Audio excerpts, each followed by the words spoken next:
Well, hey there, folks. Thanks for stopping by. Hope you're having an awesome day.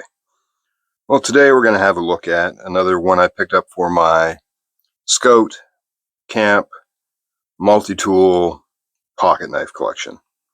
And this one is a deck, and that's a Dutch Army knife. So if you're interested, stay tuned and we'll have a closer look.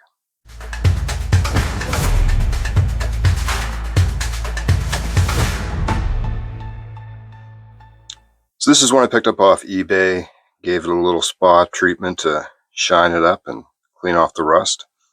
It's in pretty good shape. So you'll see here KL70. That'll be important in a minute. But this is a Dutch Army knife. And this is a knife that was commissioned for the Dutch Army. So for some particulars, right off the bat, we can see it has fiber scales. It's a 2-layer with a D-ring bail, and it has 4 tools.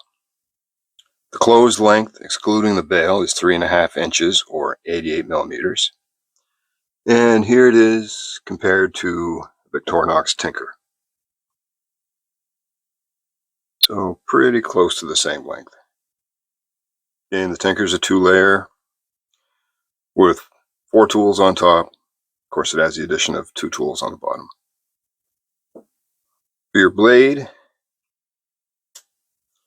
you have a spear point blade with a nail nick, and that comes in at 3.75 inches or 70 millimeters. And the maker's mark is AMEFA, or I guess AMEFA.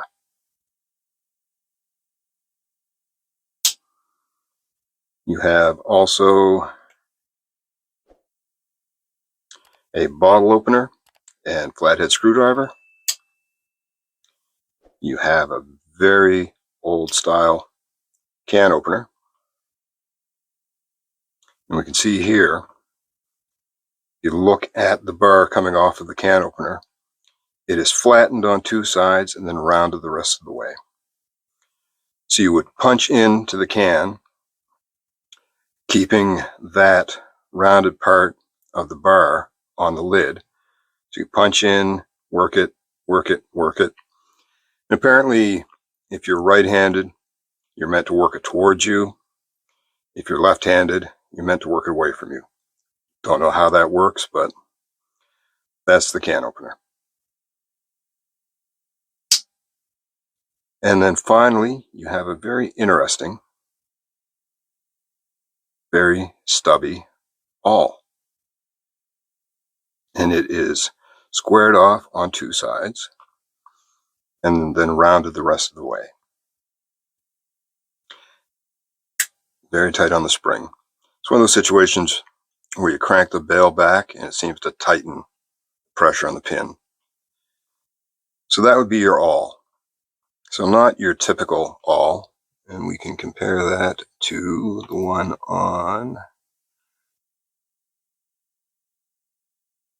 our Tinker. So you can see it's much shorter, much more substantial. So I watched Tom at Knife Delights do a cleanup on an earlier version of this knife, and he pondered that maybe this awl was more for cans where you wouldn't open the whole lid. So say a can of condensed milk, where you could just punch 2 holes for where you wanted it to pour out, and then punch an opposite hole to allow the air to go back in. So then you could pour your condensed milk. Very possible. But this sucker, it's tight. But when you bring the bail back around, fits in really nice. You've got an easy open on this side for your bottle opener, cutaway for the bar for your can opener, and well, you can see there, they all just pretty much rides right on top with a cutaway on your scale. Funny note on the can opener, when I was researching this knife, apparently at one time when this particular model was in fashion for the Dutch Army, they actually had a course during the basic training program on how to properly use the can opener. So I thought that was kind of interesting. So a little history on the knife, and I'm going to butcher what of the Dutch names I do try to pronounce.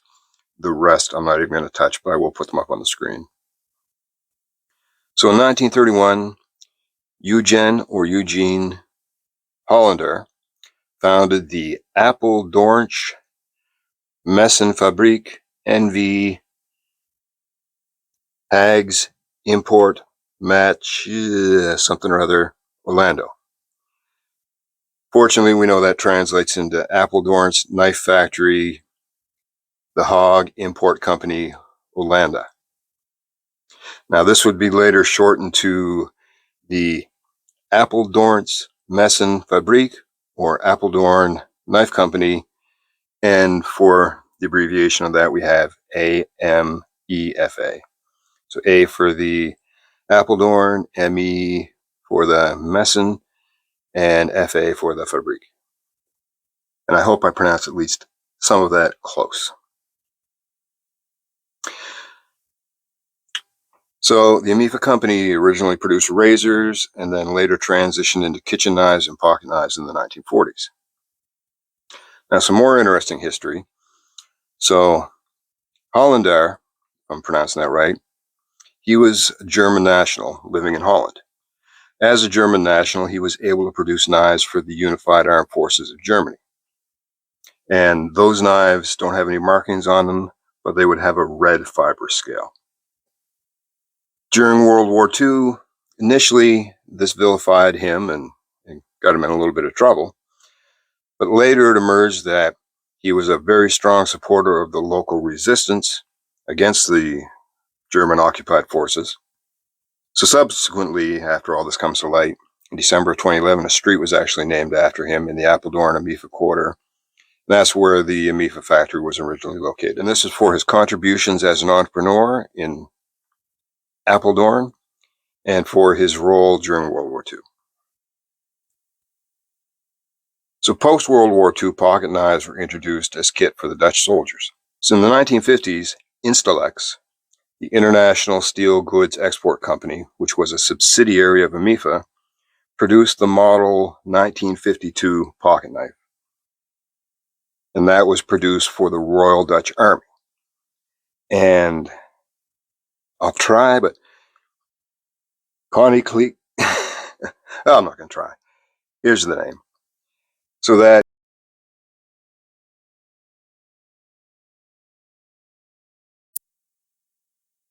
model 1952 knives that were made in the 50s had only the KL.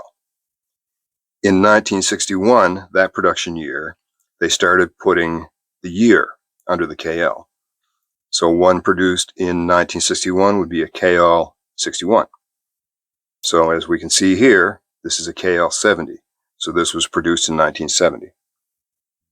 So subsequent to 1961, the knives were produced in 1963, 1965, 1966, and then finally in 1970.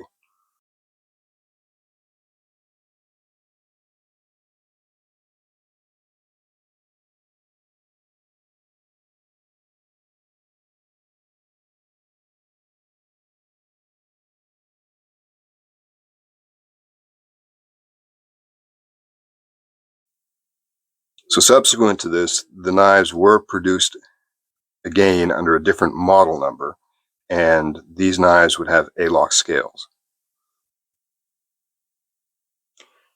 From 72 to 74, they were produced with the A-lock scales, but had only 3 tools.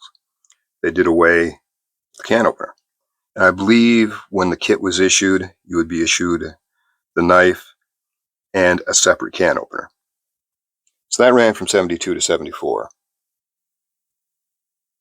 The knives were produced once again in 1975, the A-locks versions, but this time they brought the can opener back, so it was back to being a 4-tool knife. And these were produced in 76, 78, 79, 80, 81, and 82. After 82, the contract shifted from AMEFA and Victorinox took over. And I did see some commentary suggesting that there was a lawsuit Victorinox apparently suing AMEFA because they thought they copied their design for the ALOX version of the knife. I don't know if that's true or not, but interesting tidbit. So from that point, Victorinox went on to produce the knife. It went through different iterations. I believe they still produce it today in probably a 111 millimeter version, similar to the German Army knife. But pretty cool, all things considered. Also, aside from the KL version for the Royal Dutch Army, there was also a KLU version for the Royal Netherlands Air Force. And I believe that one was introduced in the mid-1960s. So all in all, a pretty cool knife with a pretty cool history. Very nice and snappy. Good strong springs. And the handles with these fibrous handles feel really nice. It's almost like a smoother kind of micarta. Anyway, folks, that'll be it for today. I just wanted to give you a quick look at this one, give you a little history. I think it's pretty neat. I'm glad to have it in the collection. And I'll certainly be on the lookout for more from earlier versions of this one. I believe there was a version produced in the mid to late 40s that didn't have the KL on it, wasn't made specifically for the Dutch Army, but was the same knife, only it had a sheep's foot blade. And I'll put a picture of one I found up here. So overall, a pretty neat knife. Glad to have it in the collection, and I'll definitely be on the lookout for some more. So anyway, that being said, hope you have an awesome day. And you know what I say? If you're not having an awesome day, and you live in a place where you're allowed, unlike many of us up north, go spend some time in the woods. Go talk to the trees. They're great listeners, and they won't talk back. And take a knife with you. Might just come in handy. You all take care.